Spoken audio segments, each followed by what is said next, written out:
Archivist's note. What follows is not a comfortable document to write. I have compiled records for 31 cycles. I have documented wars, extinctions, and the quiet deaths of civilizations. None of those accounts require me to pause and collect myself before continuing. This one has required it 17 times. I mention this not to dramatize, but because I believe the difficulty itself is data. What happened in the chambers of the Grand Assembly on the 14th day of the 8th passage, cycle 1247, was not a battle. It was not a declaration. It was something our language does not have a clean word for. I have been forced to borrow one from the humans themselves. They call it a reckoning. To understand what happened, one must first understand what the humans were.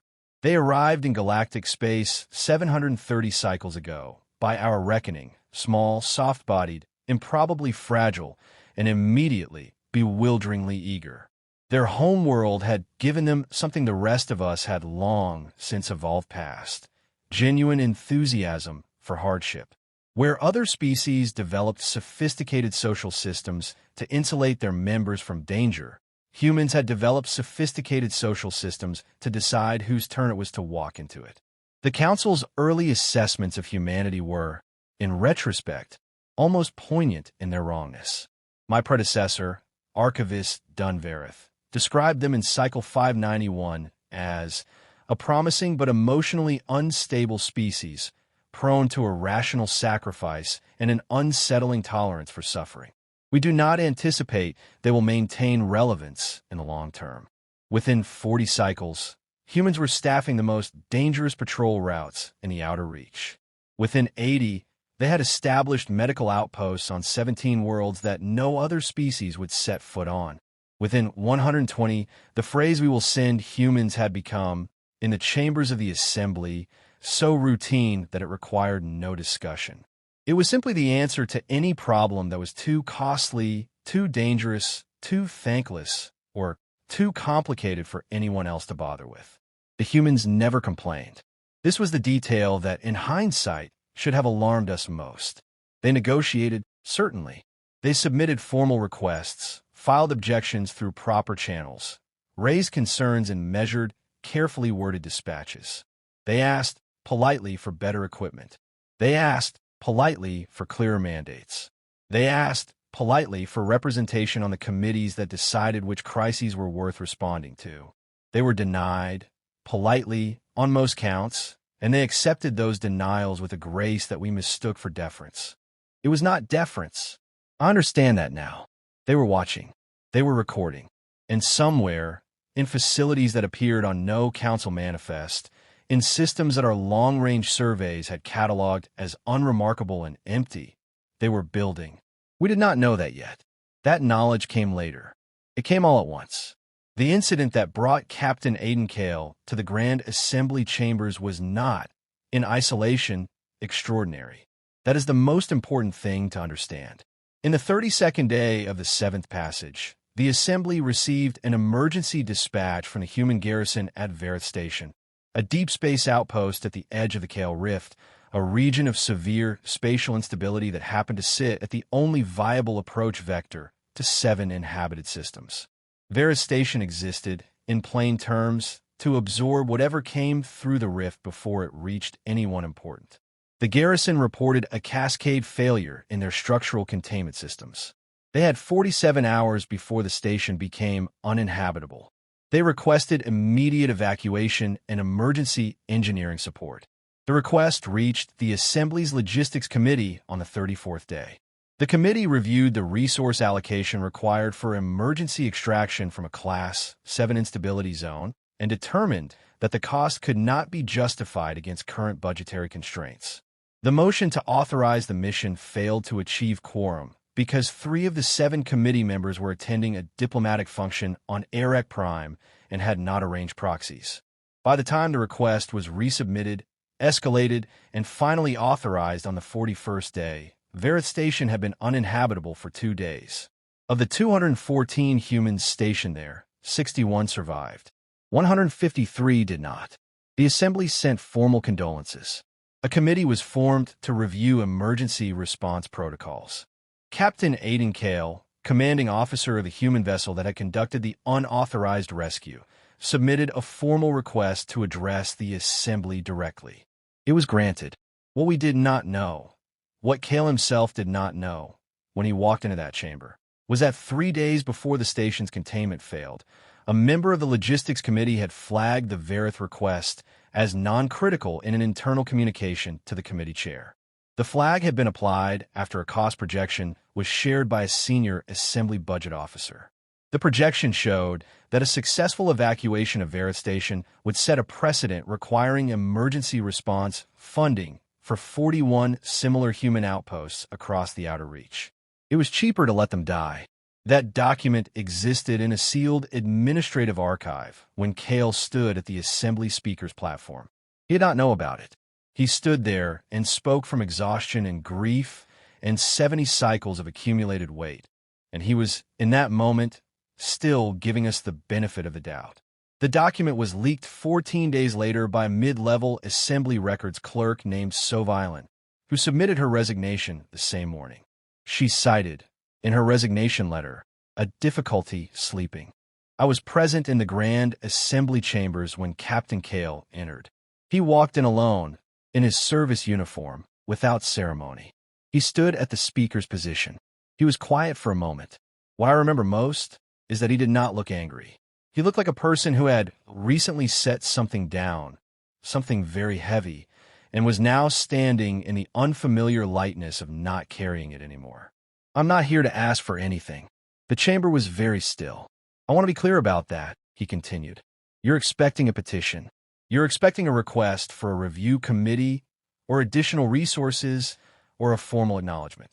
You're expecting me to tell you what we need and then wait politely while you decide whether we deserve it.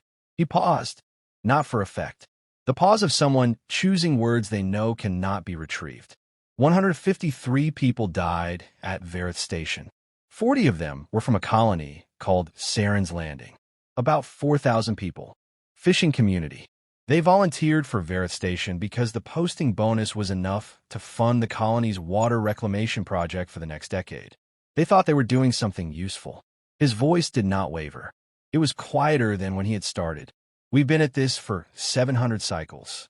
Every dangerous post, every unmapped sector, every mission that failed the cost-benefit analysis until there was no one left to send but us. We did it because we believed in the work, and because we believed, eventually, that it would matter to you that we did it.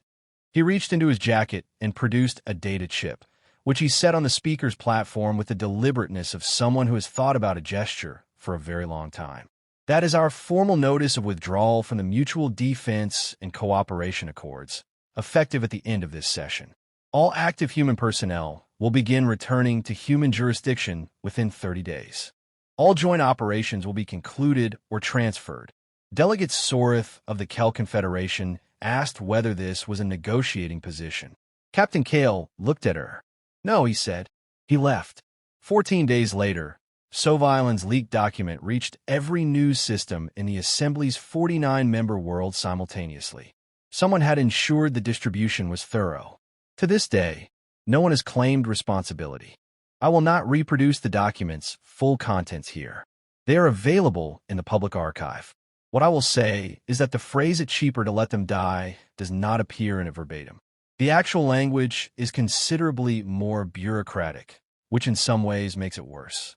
Clinical language, applied to the calculation of whether human lives were worth the budget line, has a particular quality that outright malice does not. Malice, at least, acknowledges that it knows what it is doing. The document went out on a third day. By fifth day, 17 human ambassadors had recalled their staff from council facilities. By the following first day, human vessels had ceased all cooperative patrol operations without formal notice. The Assembly sent a formal communiqué to the Human Governance Council requesting urgent dialogue. The Human Governance Council did not respond. This was the first indication, for those paying attention, that something had changed in a way that dialogue would not address. In 700 cycles of engagement, humanity had never failed to respond to a formal communiqué. They were almost pathologically responsive. They answered messages. They showed up to meetings. They returned calls. The silence was not an oversight. It was a door closing. I want to be precise about the timeline, because the subsequent reports have been inconsistent on this point. The first anomalous sensor reading was logged by a Council deep-range station in the Pallid Reach on day 19 after the document's release. The station recorded an energy signature that its classification systems could not identify. The duty officer filed a routine anomaly report. It was assigned to a review queue. The second anomalous reading was logged on day 22 in the Solon corridor. The third on day 23 in 3 separate locations simultaneously. By day 26, Council intelligence had logged 47 anomalous readings across 19 systems. None of the signatures matched any known drive technology, weapon system, or industrial emission in the Council's database. All of them were in locations that Council surveys had previously classified as empty space. On day 28, a Council science vessel dispatched to investigate the Pallid Reach anomaly reported visual contact with a structure of unknown configuration before losing contact. The last transmission described the structure as large, dark, and appearing to have been there for a very long time. It took the Council's Intelligence Division 11 days to reach a conclusion that any historian could have told them on day 1. The humans have been building in secret for centuries. Not aggressively, not with immediate hostile intent. The way a patient species builds, slowly, methodically, generation after generation, in the quiet understanding that patience without contingency is not patience. It is hope, and hope, as humans had apparently decided long ago, was not a strategy. The structures were not purely military. They were, this is the detail that I find most illuminating, comprehensive. Shipyards, research facilities, supply depots, medical infrastructure, manufacturing capacity. An entire parallel civilization, maintained in darkness, that had apparently been designed to sustain humanity indefinitely without any external support whatsoever. They had not built a weapon. They had built an exit. The weapons were simply part of the exit. The Assembly voted on day 31 to dispatch a diplomatic envoy to the Human Governance Council with full authority to offer concessions. The vote was unanimous. It was, I note, the first unanimous Assembly vote in 60 cycles. Apparently, what is required to achieve unanimity is a sufficiently mutual terror.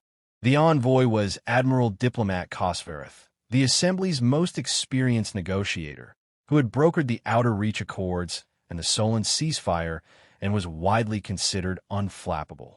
She returned in 4 days. She requested a private session with the Assembly's Inner Council before filing her official report. I was not present for that session. I have, however, read the transcript.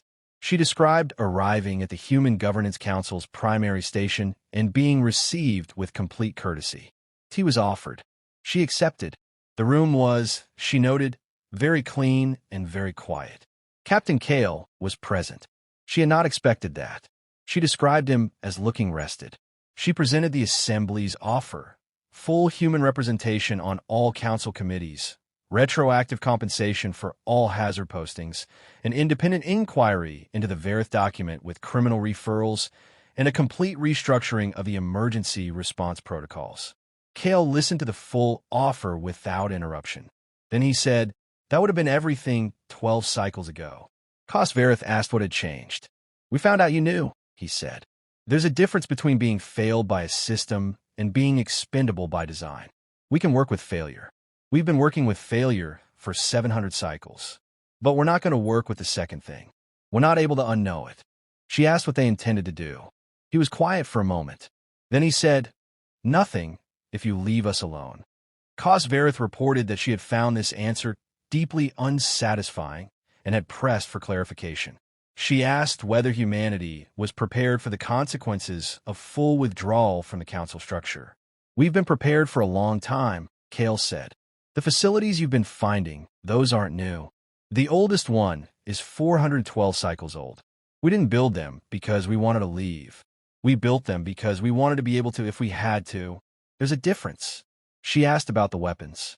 He looked at her for what she described as a long moment. "Those aren't new either," he said that I will preface this section by stating that what follows is accurate to the best of my ability to reconstruct from sensor logs, eyewitness testimony, and the partial records that survived. Some of the primary documentation was destroyed in the events I am about to describe. That is not a common problem in my line of work. On day 44, the Kael Confederation's Second Fleet attempted to board a human civilian transport vessel in the Meridian Corridor. The official justification, filed after the fact, cited concerns about unauthorized technology transfers. The unofficial reasoning, which is better documented, was that several Confederation Council members believed that demonstrating Council authority over human vessels in neutral space would strengthen the Assembly's negotiating position. I want to be clear about what the Second Fleet was. It was not a patrol unit or a border force. It was one of the most capable combat formations in Council space. 47 warships, including 3 of the Confederation's Sovereign-class dreadnoughts, which were at that time the largest warships in active service anywhere in the known galaxy. The boarding action was initiated at 0340 station time. At 0347, 7 minutes later, a human vessel decloaked at close range. One vessel. The sensor logs describe it as unlike any configuration in the Council's recognition database. Long and dark, and built along geometries that the analysts who reviewed the footage described, repeatedly and with evident discomfort, as purposeful. It did not look like a warship. It looked like a decision. It broadcast a single communication to the Second Fleet. The message was 11 words. Disengage. Return to Confederation space. Do not do this again. Fleet Admiral Doskaren, commanding the Second Fleet, reportedly deliberated for approximately 90 seconds. He then ordered a targeting solution on the human vessel. The Sovereign-class dreadnought Unyielding Conviction fired first. It was, the surviving logs confirm, a full-yield primary battery discharge, a weapon system capable of cracking a small moon. The human vessel was not there when the discharge arrived. It reappeared 11 kilometers off the Unyielding Conviction's port bow. What happened next took 4 minutes and 19 seconds. I have watched the sensor recording many times. I am not sure watching it additional times would help me understand it better, but I keep returning to it in the way one returns to something that refuses to be fully processed.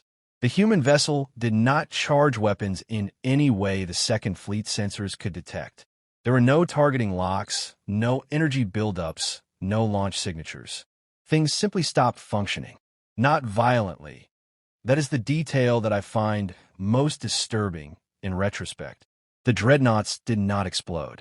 Their shields did not overload. Their crews were not harmed. The vessels simply became, with a quiet and almost polite thoroughness, inoperable. Drive systems, weapons, communications, life support remained active. Navigation remained active. Everything required to leave remained functional. Everything required to fight did not. In 4 minutes and 19 seconds, one human vessel rendered 47 warships, including 3 dreadnoughts, into very expensive, very quiet, very embarrassing debris that would require 3 weeks of recovery operations and 18 months of repair. The human vessel broadcast a second message before departing. We said, do not do this again. Then it was gone. The assembly session convened 6 hours after the Meridian Corridor incident. I have never seen the chamber like that. 700 cycles of political theater. The posturing, the procedural maneuvering, the elaborate dances of species who believe themselves the primary actors in the galaxy's story. All of it was simply gone. What remained was 41 delegations sitting in a room together, quietly confronting an identical thought. We never knew. 700 cycles. They had served beside us, under us, at our direction, on our terms, with our equipment and our mandates and our budget allocations. They had smiled. They had cooperated. They had filed their requests in triplicate. And underneath all of it, for longer than most of the species in that chamber had maintained spaceflight, they had been building something we had no framework for and no defense against. Not because they planned to use it, because they planned to be able to. Delegate Sorath, the same Delegate Sorath who had asked Kael whether his withdrawal was a negotiating position, said something during that session that I have included in the record, not because it was politically significant, but because it was true. She said, "We thought patience was what they did instead of power. It wasn't. It was how they held it." No one responded. There was nothing to the Assembly's second envoy to the Human Governance Council was not a diplomat. It was the Assembly's full inner council, traveling together, without military escort, which was itself a statement of a kind we had not previously made to any species. Captain Kael received them in the same room. The tea was offered again. I am told it was the same variety. The inner council presented a second offer. It was substantially more comprehensive than the first. Full reconstruction of the partnership framework with human co-authority, war crimes proceedings against the officials responsible for the Verath decision, a permanent human seat on the Assembly's executive body, and a formal acknowledgement, entered into the public record, of what had been done and what it had cost.